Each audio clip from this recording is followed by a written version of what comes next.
सभी को राम राम। नमस्कार। मैं हूं पीके अग्रवाल। आप देख रहे हैं ट्रुथ प्लस। साथियों, आजकल आपने फ़ोटो देखी होंगी दिल्ली की। मैं आज दिल्ली पर चर्चा करूंगा, छठ पूजा की। जो रेखा गुप्ता, दिल्ली के मुख्यमंत्री, जो छठ व्रतियों के साथ शामिल हुई, वीडियो भी देखे होंगे आपने। ऐसे कुछ दिनों पहले आपने समाचार पढ़ा होगा कि दिल्ली में कई सालों के बाद आतिशबाजी की छूट दी गई, ग्रीन आतिशबाजी। तो ये सब क्या हुआ सरकार बदलने के बाद? कौन सी सरकार?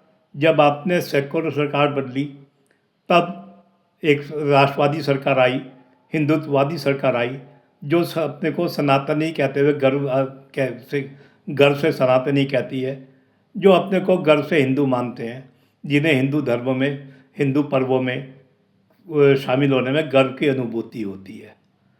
अब मैं यहाँ बात करूँगा उनसे जो हिंदू राष्ट्र की मांग करते हैं। भाई, हिंदू राष्ट्र से आप क्या हासिल करेंगे? भाई पहले हिंदू नेता तो चुनिए, हिंदू सरकारें तो चुनिए, हिंदू पार्टी तो चुनिए। भाई पहले आप चुनते थे सेकुलर सरकारें, वो आतिशबाजी पर प्रतिबंध लगवा देती थी। वो इकोसिस्टम, सेकुलर का मतलब मैं कहता हूँ हिंदू विरोधी इकोसिस्टम, आतिशबाजी पर प्रतिबंध। यहाँ तक कि ऐसा भी सुनता था कि आतिशबाजी करते हुए या समान आतिशबाजी पाए जाने पर कुछ लोग पकड़े भी गए। पुरानी सरकारों में ऐसा भी सुनता था। अभी मैं देखा गुप्ता जी के हवाले से ही बता रहा हूँ। उन्होंने कहा है कि यमुना पे छठ मनाने पर कुछ लोगों के खिलाफ पिछली सरकार ने केस दर्ज किए थे, उसे हम वापस लेंगे।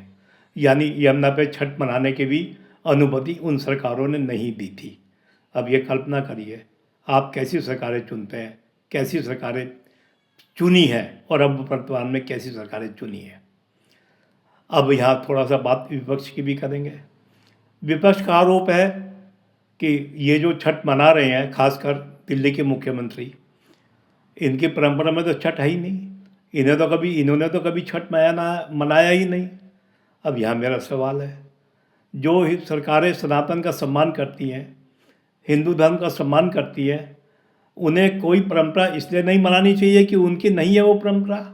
हमें याद रखना चाहिए, कुछ त्यौहार हैं जैसे दही हांडी और गणपति विसर्जन, गणपति, ये आमतौर से महाराष्ट्र में मनाए जाते हैं।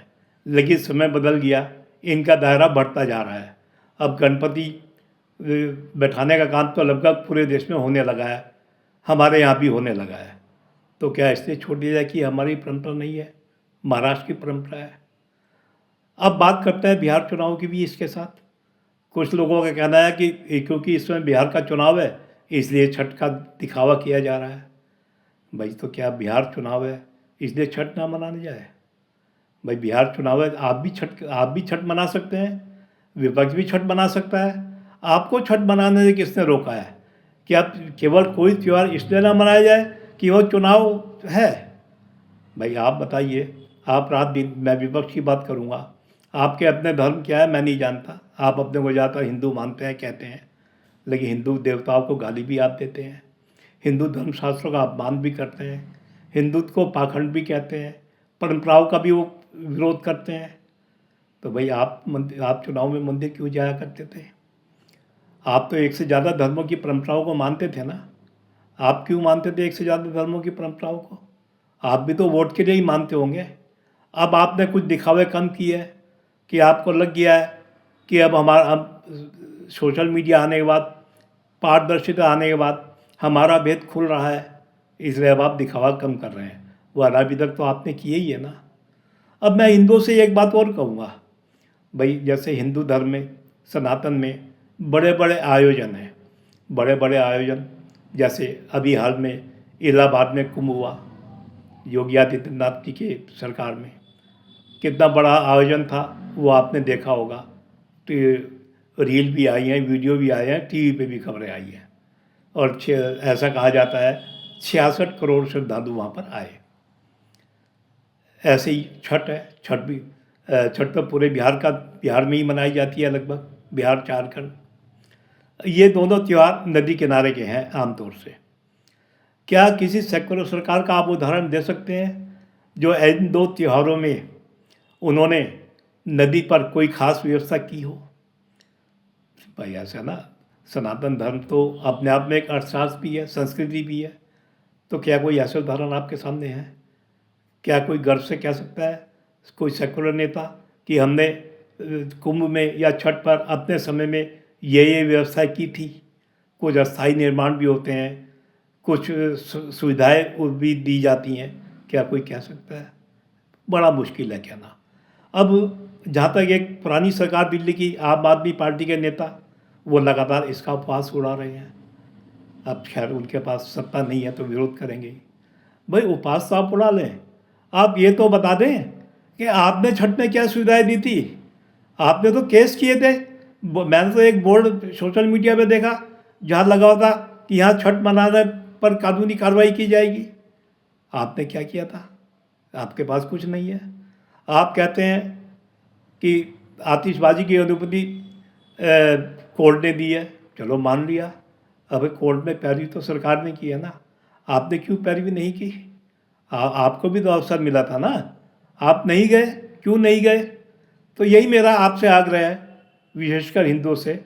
हिंदू राष्ट्र तो बात की बात है, पहले तो अपने नेता वो चुनिए जो आपको विश्वास हो, हिंदू हैं, हिंदू धर्म का सम्मान करते हो, सनातन परंपराओं का सम्मान करते हो। ऐसे नेता आप चुनेंगे तो आपको अपने त्यौहार मनाने में सम्मान होगा, सुविधा होगी, सुरक्षा मिलेगी।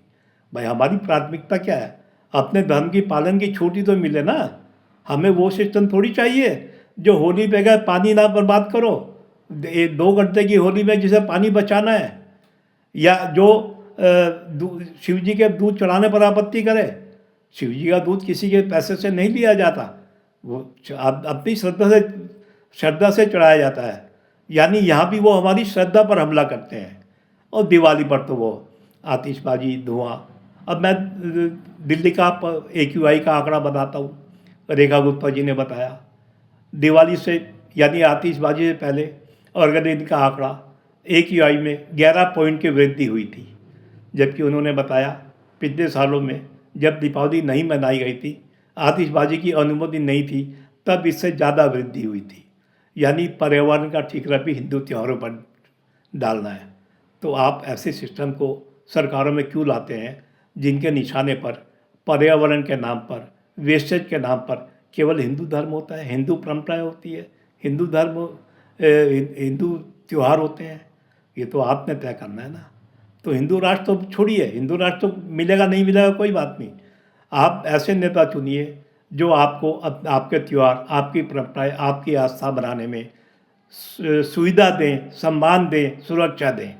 ऐसा नेता वही कर सकता है जो खुद हिंदू धर्म का सम्मान करता हो, सनातन परंपराओं का सम्मान करता हो, ना कि ऐसा नेता जो हिंदू धर्म को गाली देता हो, हिंदू देवताओं के लिए अभद्र भाषा बोलता हो, या हिंदू धर्मशास्त्रों का रात दिन अपमान करता हो।